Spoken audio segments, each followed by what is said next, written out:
Hello friends, welcome back to my channel. আশা কৰোঁ আপোনালোক সকলো ভালে আছে। এতিয়া হৈছে জলফাই সিজন। জলফাই আচাৰ সকলোৱে বনাব জানে। মই আজি এটা জলফাই আচাৰ লৈ আহিছোঁ আপোনালোকৰ ওচৰত। আশা কৰোঁ আপোনালোকে ভিডিঅ'টো চাই ভাল পাব।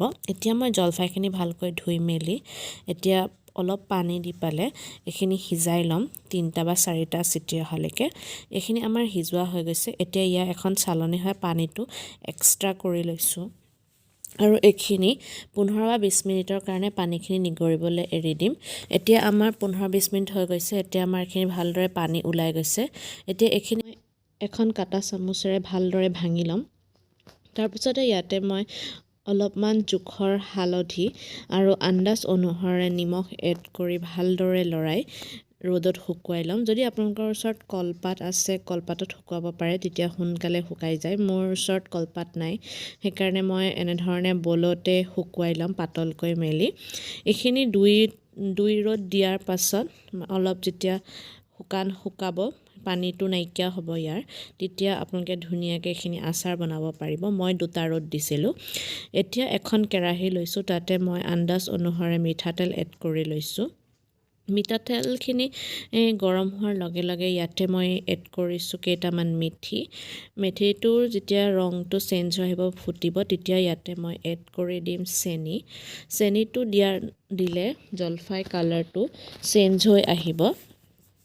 এইখিনি ৰঙা হৈ যেতিয়া ফেন উঠি আহিব চেনিখিনিৰ, তেতিয়া মই ইয়াতে এড কৰিম জলফাই যিখিনি শুকাই লৈছিলোঁ মই, সেইখিনিতে ইয়াতে এড কৰি ল'ম। চাওক আমাৰ চেনিখিনি দিয়াৰ পিছত কেনেকৈ ফেন উঠি আহিছে চেনিখিনিৰ।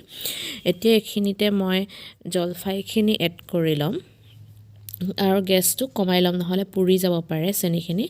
এতিয়া ইয়াৰে ধুনীয়া এটা গোন্ধ ওলায় আৰু বহুত ধুনীয়া হয় আচাৰটো খাবৰ কাৰণে এনেধৰণে বনালে। এতিয়া এইখিনি মই 10 মিনিটৰ কাৰণে এনেধৰণে ল' ফ্লেমতে ভাজি থাকিম। যিহেতু মই ইয়াৰ মিঠা আচাৰ বনাম বুলি ভাবিছোঁ, সেইকাৰণে ইয়াতে মই গুড় এড কৰিম। আৰু মিঠা বনালেও অলপ জ্বলাটো অলপ লাগে, জ্বলা নহ'লে একো বস্তুৱে খাই ভাল নালাগে। সেইকাৰণে আন্দাজ অনুসাৰে অলপ জ্বলা হোৱাকৈ ইয়াতে মই জলকীয়াৰ গুড়ি এড কৰিছোঁ। আপোনালোকৰ যদি বিহ জলকীয়া দিম বুলি ভাবে তেতিয়াও দিব পাৰে।